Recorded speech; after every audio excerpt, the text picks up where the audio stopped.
Today on the On.NET show, we're learning about pipelines, which David and Pavel built. Come learn about it and make your app run faster.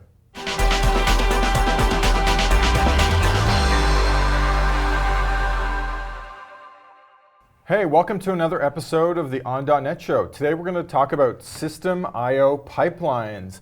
We've got David and Pavel here from the ASP.NET team. Hey. So yeah, what is this thing, pipelines? Pipelines came out of us doing work for TechEmpower. So TechEmpower is the benchmarks for all the framework, for all the web frameworks. Right, like PHP, Node.js, Go has some, C++, Java. And now .NET's there. Yep, we're number 7 now in the latest results. So that's pretty cool. Yeah. You get paid by like how many you go up each time. That's how I act. So I'm trying to get to 1. But if it goes down, you have to pay us, right? Yes. Okay. That's how it works. Okay. Yeah. So we did a bunch of work in Kestrel, our web server, in ASP.NET Core in 2.0 and 2.1 to increase the perf. And out of that work came this library that is at the heart of Kestrel. It ended up being called pipelines because the name channels was taken already. So we had a lot of interesting names. Pipelines was the one that came out of it. And it's a library to do high performance networking in an easy way in .NET. Okay, how about we go to the next slide, because I think it pretty much says right that. Yeah, so what we saw was in .NET, it was easy to write code that was idiomatic but slow. So if you were reading from a network, reading from file streams, it would be really easy to write that code, but then if you measure the performance, it would be bad. To make it good, you have to add buffer pooling and management, and it suddenly got super hard and error prone. So the goal was, could we make the default knife implementation fast? And we spent a bunch of time making the code in Kestrel, both like performant and easy to write. For maintenance reasons, and we ended up with this beautiful graph you can show. Yeah. So this graph basically compares the two apps that do the same thing. They read full lines separated by return from the network stream or from network, and don't print them on the screen because printing them on the screen is slow. So we just simulate work that is pretty often done in different kind of servers where you have to read some data from network and then find a separator and then parse it. This is basically all Kestrel does, like finds new lines and then splits everything by spaces. Is that what we get paid for? Yeah. Yeah, totally. Just shuffle text around. In like very basic implementation, you can see pipe implementation scales much better with the increased load than Socrates. Right, so what I see is as you go to the larger message sizes, you get to about 3x. It's 2x. It's more like 2x. Okay, 2x. I was always really bad at math. Okay, 2x. And like just quickly, the first part of the graph is like that because at that point, it doesn't matter how fast you are processing things. You're just not writing things via network fast enough to get enough working on the server. Right. So, but I think the takeaway, though, isn't so much that pipelines was 2x streams. It was that to even get as good as, that's right. It's to get this performance, you basically didn't have to know a lot. Basically, go read a docs.microsoft.com, document, follow this pattern, and you're good to go. Whereas with streams, to get to that level or even higher, you would have to basically go to a 400 level Tocket build, get a manual that was this thick, and then you should be good from there on in. Okay. Yeah. All right, makes sense. Yeah, so let's jump in and try to write a fast implementation of what we talked about. Fast implementation of reading lines separated by return from the network stream. So this is the... Right, so this is the stream-based model. Yep. We're kind of doing a comparison, right? Okay. Yep. So we start with streams. So this is the first, the simplest thing you would write when you see a stream. You read some data into a buffer and then you process line with this data. But there is a bunch of problems with this approach. First, this is a very frequent mistake. People forget that read async returns how much data it read. So it could have read 1 byte, and you are trying to process like 1K of data. And then the other common mistake, and it's pretty hard for beginners, is that what do you do when a single read async call didn't give you the entire data you were expecting? So you have to write a loop. So it gets harder there. And what if multiple pieces of data comes into into a single read async call? Like that's hard too. So let's improve our sample a bit and like, try to observe what read async returned and try to parse every line that is in the buffer. Right. So this reminds me of, so there are all these APIs in .NET Framework, and I always go for like file stream because that's the one that has read line on it. Yep. Because it's like, oh my God, if you use the underlying ones, then you have to use these. Stream reader. Yeah, stream reader, these like hard to use APIs where you have to like pass buffers. Yep. It's like, oh, okay, I literally cannot do that. It's simpler, right? Yeah. Idiomatic reading loop using streams is not very easy to get right. For the most part, people assume that things fit, and they're like, well, it mostly works in my testing locally. Yeah. And then you deploy it, and then in this one edge case, the network sends left data, and then like things blow up. And it's also very different locally because everything's fast. You send data, you get all chunks. of it together, everything fits into a buffer. When you move to production, everything is slow, clients are slow, networks are lagging, and things start breaking. So in this sample, what we did is we looked at what read async returned. We tried to find delimiter, and then we tried to only process line by line, looking at delimiters. Looking at the code, you can tell there's like a bunch of off by one errors somewhere here.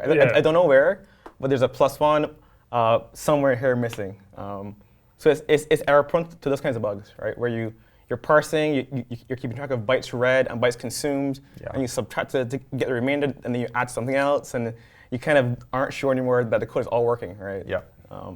And this code looks better, but it doesn't work. You need a million test cases Exactly. to validate that. Yeah. So it only handles up to a kilobyte of data. It is allocating too much data. So to make this work, you want to resize the buffer as more bytes come in past your limit. And there's a new type in .NET Core, I think 1.1 maybe, that we have just added, called array pool. That's right. There's a built-in pool of buffers that was made to help these situations in the first place. So we add more code to our sample, and it tries to basically rent from the pool and resize, double the input size whenever you hit the limit. And it looks great, but it's still broken. There's tons of copying. Memory is never reduced, so you double the size as you read more data. But guess what? The next round, you're left with like a 1 GB buffer because you never shrunk that buffer as you like consumed the data that was in it. I see. Are you trying to say that when you get to the next line, you're left with the buffer at the size that it was for the previous line? Correct. So imagine you got like 1K, 1K, 1K, 1 gig, 1K. Yeah. The next 1K will be a gig of buffer you're storing, unless you like write code to compact your memory. Right. Which you wouldn't do because like that never happens, right? Yeah. But so that's no way to run a server. Exactly. So instead, you're super smart and you don't allocate a giant buffer, you allocate a list of buffers. Yeah. How does that work with Docker limits? Huh? Oh man. So then you add more code to instead, because you're super clever, you added a list of buffers instead of one buffer. But now everything as a result got more complicated. You have to now handle like n buffers instead of one buffer. Things suddenly get super tricky with like errors and returning. So we added code to, add to a list if you have enough in that buffer. Otherwise, create a new one, add to a list, keep going, and then to return buffers to the pool whenever you're done with them. Super tricky at that point. And then you're supposed to throw it all of your code and then start over. And this is a line scan based on a list of buffers instead of one buffer. So things go off the rails, and this doesn't even handle any error handling. It isn't thread safe. The reader can be overwhelmed, so you want to have like a max size sometimes from data from the client. So Pipelines aims to solve these features in a very simple way. And this isn't. So are you serious? So we saw like, I don't know, 100 lines of code. Yeah. on the previous kind of maximum size chart, are you telling me that these basically 4 lines of code? No. Okay. I lied. Okay. So this is part of it. This is that's kind of like the pretty picture. Yeah. Now this slide is reality. Yes, that's correct. Okay. Wow. So the thing pipes does, pipes tries to do buffer management on your behalf. So in this example, so there's 2 sides to a pipe. There's the writer and the reader. The writer's job is to take data from some other source, put it into a buffer, and the reader consumes that data. So in this sample, I'm showing a call to get memory, which says, give me some memory from the actual underlying data source, the pool or whatever. Pass to socket, the socket fills it in, and I call advance, which tells the buffer how much I consumed, and then flush makes the data that I just read available to the reader. Yep. That's kind of the core of this loop. And then for the read side, I read some data from the pipe. Notice I don't pass in a buffer, I get one back, and that's key. Unlike streams, buffers are actually handled by the pipe itself. You just say read data, and it gives you data. It buffers on your behalf. I see. And then how is lifetime handled for those buffers? Perfect. So there's a call to read async, and when you haven't found the actual data, or have found it, you call advance. And the advance too is the key here, the key difference between kind of pipelines and streams, where the pipelines buffers data on your behalf. So as you're reading data from the network, if you don't have what you're looking for, you say, okay, pipe, I saw 10 bytes, I need 15, I need 20, I need 30. And you call advance to say, okay, I read this much, I still need more. And the pipe will handle that data for you efficiently. It'll store it in a list, it'll buffer it for you, rotate for you as you consume data, where normally you would have to do that yourself. Right, but when you say advance, say you're holding some data already in one of these with one of these buffers, does that buffer get kind of does the lease expire on that buffer and it goes back to the pool, or you can still hold on to this? No, so when you call advance, you're giving control back to the pipe. So you no longer own it. Yes. Yeah. So the lease expired basically. Correct. Yeah, exactly. Okay, so you give that one back, and so advance, it must return a new buffer to you. No, so read returns buffers, and advance says, I have already consumed this much. So you give advance a pointer to where you've consumed up to. Oh, I see. So let's say you have 4K and you consume 1K. You say advance, I read 1K. If there's more data to be had, like give me data from 1K on to the rest of the 4K. I see. So your lease only expired on the first 1K. Yeah. In that example. Yep. Got it. But you still shouldn't use any data after you called advance. Yeah, Just ask pipe, call read async again, and it will give you data back again. Like don't put it into a field and use it later, because when you call advance, pipe is in control again until you call read async again. Right. So you drop basically the variable, the reference that you had access to. Yep. And then read will do the right thing. Yeah. At a super high level, think of it as like a rent return from a buffer pool. It kind of hides those semantics behind read and advance, where you need to tell it when you're done so it can handle that for you. So if you consume the data, it'll say, okay, you consumed it, I'll return to the pool, and it covers. Right, so you basically, this goes back to the naive implementation again, which is you just basically call these 2 APIs, at least in this particular example. Correct. And you just use whatever read gives you, and every time you call advance, you discard it's done, and then you go back to read again. Correct. All right, so demo. Sense. Awesome. Yeah, so for the demo, we have the server app that we discussed that reads lines from network and prints them on the screen. So you have a client and a server using pipelines. On the screen I have a client and the server. And these are both ASP.NET apps, or they're just console apps? They're both console apps. Okay. You don't have to use ASP.NET to use pipelines. Oh, interesting. Okay, so how does is there some code in the one that says listening on that basically says, like, please go look at this port to see if there's something there? Or maybe you should do the demo first. Yeah, and then so what the client does is for every key press, it sends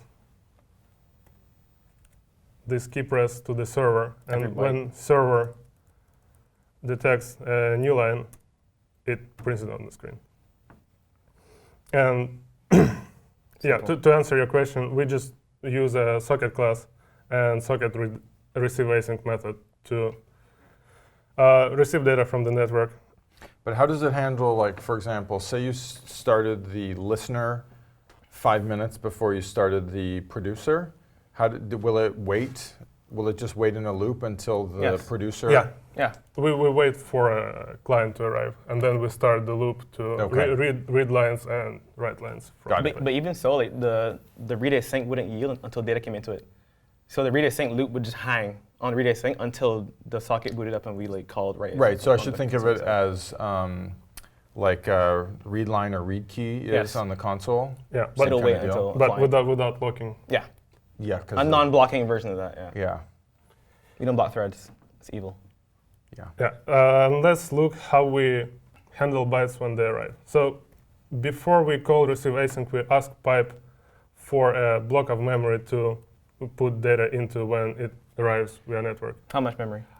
So the pipe decides on how much memory you get. There are some settings you can tweak before creating pipe, but then it's a conversation between how much pipe wants to get and how much pool that is backing our memory wants to give. Like, pool has max buffer size that they are allowed to give to pipe, and pipe negotiates in between how much customer wants, how much it wants to be efficient, and how much pool can give. And you'll get that, and you are. Right, so you could have specified Yeah, a number? you can hint on a number, but you Okay. are not guaranteed to get it.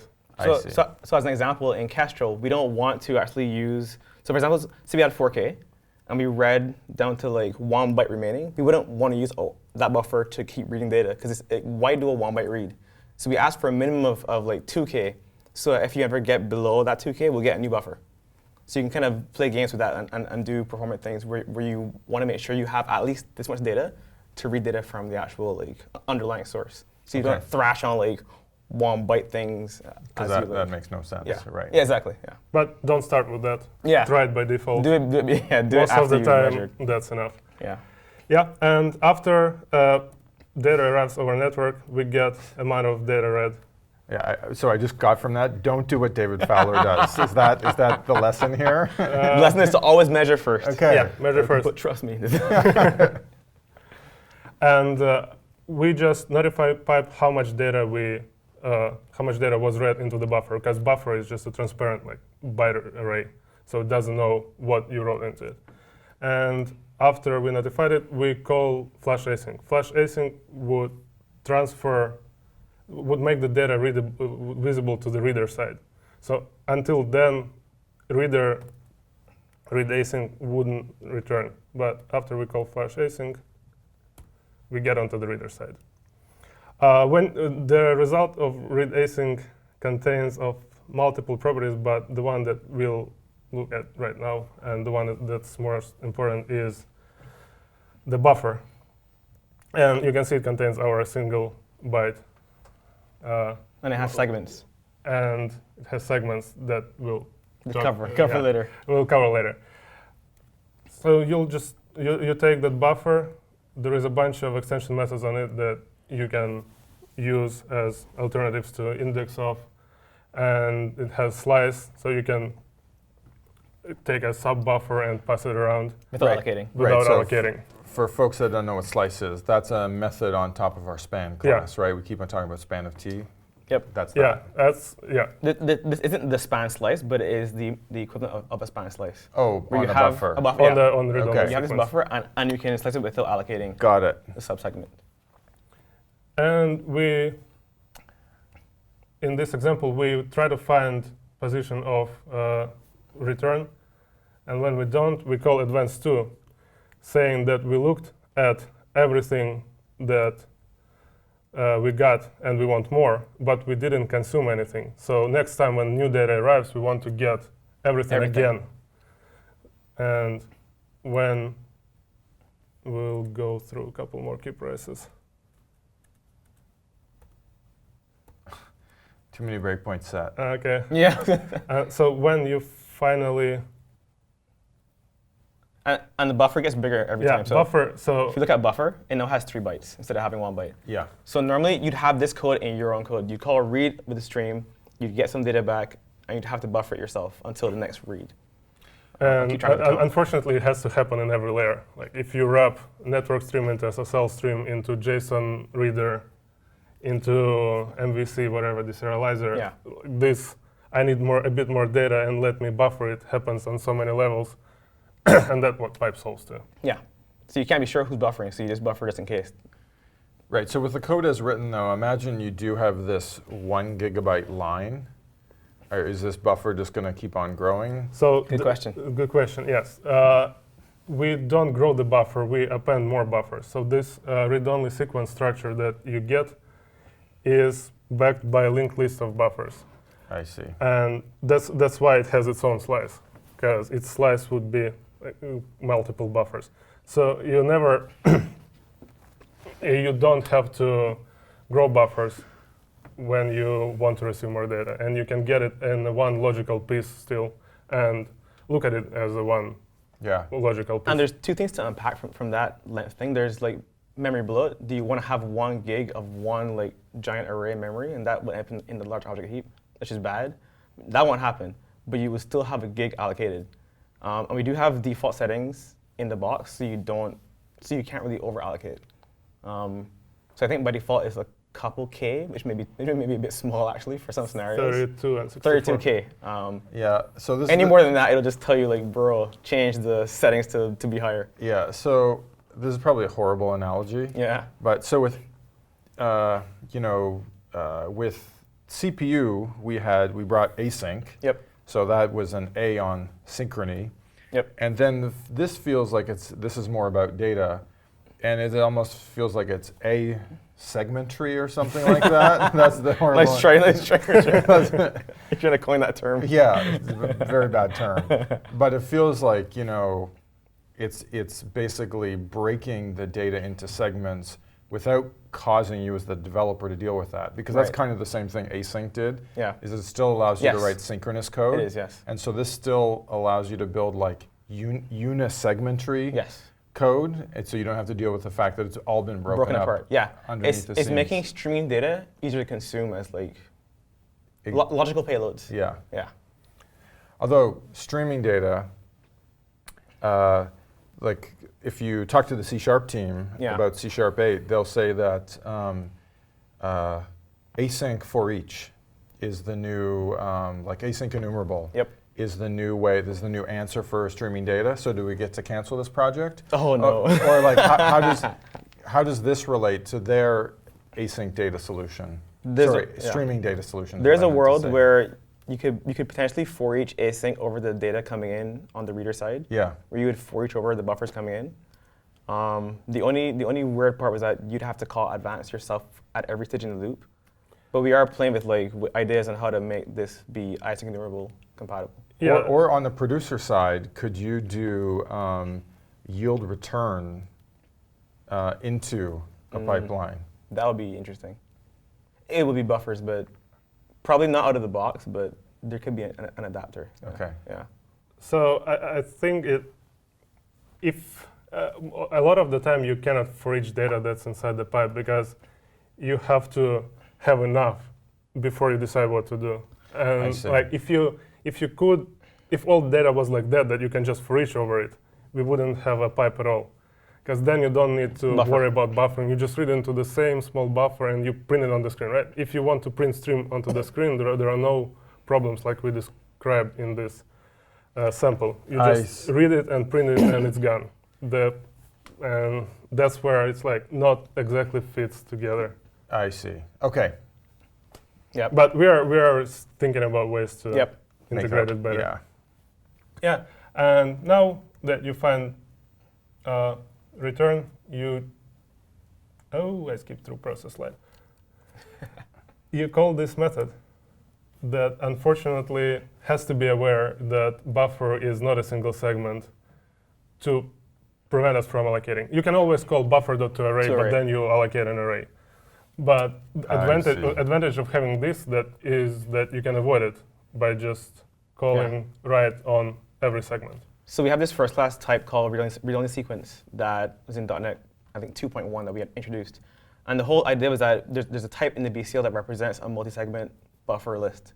And then the goal is that we would have a bunch of APIs that take this in by default, so you wouldn't have to unpack it yourself for every single thing.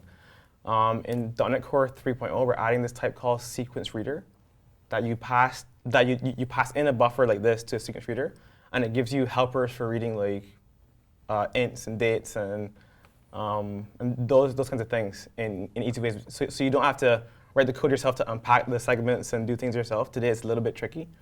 But that type should help us help people write parsers more trivially for pipelines. Right. Now, the read-only segment, I think you call it? Sequence? Yeah. So is that a struct or is it a reference type? It's a struct. It's a struct. Okay, right. So We don't allocate. Yeah, exactly. That's where I was headed. So as we for each through there, there's no allocations that are occurring. The only place where pipe allocates is when you ask for memory and read. Allocates is as in asks pull for more memory. Okay. After that, reading is completely free. So no matter how many times you Right. So move from through a kind of reliable software standpoint, once you ask for that memory, if you pass that kind of memory test in terms of having that much memory available, then you should just be golden from that point on and not have to worry about ooms or anything like that. Awesome. So to geek out a little bit, if you have time left, some of the things that made us go with pipes are some things that became standard in .NET Core in general. So we had this idea that in .NET you can write a custom awaiter. So if you want to have a thing be awaitable, you can make your own thing and have it awaitable. And pipes started out being that way, but then we kind of convinced people to introduce a more generic way to have a single object that could be awaited multiple times without having to allocate for every single await. Because one of the key things we saw in the perf before was every single read async socket would allocate a task. That's unfortunate, right? What if you could just have the socket represent the actual like state of the read, and you in a loop read over and over and over, and you only allocate the socket, nothing else. So in .NET Core 2.1, pipelines has that behavior where you allocate once per object instead of once per operation. So does WebSockets, so does sockets. So we kind of improve like the whole system by having the performance pushes that we kind of saw in pipelines as like being helpful. So value task now supports a backing value task source, which pipelines implements to make the whole thing allocation free. Yeah. So that was like a huge deal. Yeah, I remember reading some of the the back and forth. The back and forth on that topic. That was exciting. Yeah, it was good. It was good. Yeah. The other thing about pipes is we keep talking about network, but we call it async buffer management primitive, not networking primitive. So if you're reading from file and you still want to get the same benefits, you can. It's not tied to streams or network or anywhere or anything else. Yeah. It's just you put data in, you get data out. If you want to do it efficiently without allocating, and it's bytes. Go for it. And to we're in 3.0, in ASP.NET Core 3.0, we're actually exposing pipes on the HTTP context in a first class way. So we'll have like request.body, and the body will be a pipe. Oh. So that's one big thing that we're like super excited about happening in 3.0. And the big idea is that we will be able to use the same buffers from the web server all the way through the middleware, all the way through the MVC. We don't have to copy. Right now we use different pools at different parts in the stack because that's Kestrel and it has its own pool, and this is like MVC and has its own pool. Right. We'll be using the same pool all the way through. So we're hoping it will be like a huge Right. So we finally built a platform that Netflix can use. Yeah, of course. Is that a fair analogy? Yep. Wow. Yeah. That makes sense. Okay, so what would you like to leave us with? So usually what we kind of talk about is where do you go to get started? Yep. And if you kind of want to participate in this at a lower level, like are there any design conversations that are still going on for 3.0 that people can participate in? Yeah, bring up, so the first thing, NuGet.org, bring up NuGet.org and show the, oh yeah, there's a package. We forgot to talk about that. So this is a package as opposed to being something that's part of .NET Core app. Correct. So it's a package. It's .NET Standard 2.0. I think it's 2.0 minimum. I think, and it runs on .NET Framework. It runs on .NET Core standard. So it runs everywhere. Yeah. So click on dependencies. That's what I always look at. There we go. Okay. So it's 1.3. There you go. It runs on. So it runs on 4.6 and up. and upwards. Okay, so you must get additional functionality in Net Standard 2.0 versus 1.3. It's mostly perf Actually, on optimizations, Netcore not app. functionality. On Netcore app, this thing is super optimized. And it will get more optimized on Netcore app, like 3 as we add more features. Right. The other ones are mostly just slower. They're the same feature set today. Okay, and are there any good samples to look at? Yeah, there's an amazing sample that I wrote. You should go. Okay, Which sample are you talking about? Yeah, the one that you just butchered. Oh, yeah. Right, and we TCP there's echo. right, and there's Follow. the blog post you wrote. We can link Yeah. to that in the show notes. Yep. So Yeah. there's a blog post by me, David Fowler. oh. David, man, you know my thing. I You don't go on it all It's the time. like, oh I my don't gosh, run it all the I've time. like never worked with you yeah, before. this sample that shows a TCP server and client using pipeline. Is that basically the same? Yep. Yeah, the same, same code? sample. And then there's the blog post that we'll link to, and then there's Mark Gravel from Stack Overflow, Oh yes. who is like the biggest pipelines fan ever. He actually rewrote Stack Exchange Redis Yeah. 2.0 on pipelines. So did they ever finish their? And maybe this is a horrible thing to ask because maybe they didn't. But did they ever finish their migration? Weren't they doing like this big migration? To core. Well, but I thought it was to pipelines in particular, and they had. That happened. And they were like, oh my God, now we're allocating like 10 terabytes of data where it was only like 1 kilobyte before. They had a bug. They shipped though. Okay. Oh, no. So okay. So there's two things. They ported Redis to pipelines. Okay. And that's done, and it's shipped, and we had like back and forth. And it's like, all awesome. It's all awesome. It's much faster. They erased an entire library that they had before to manage sockets. Now they just use the pipelines, and it has all the things Wow. built into it.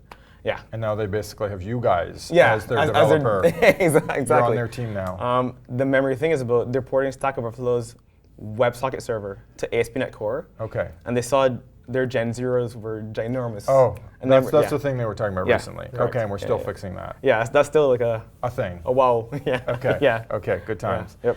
Okay, guys, thanks for coming on the show. Awesome. Pipeline sounds awesome. It's awesome. You should use it Yeah, for everything. for everything. Okay. Well, today we learned about System I/O pipelines from David and Pavel, and we hope you liked what you saw. Thanks. Thank you. Thanks.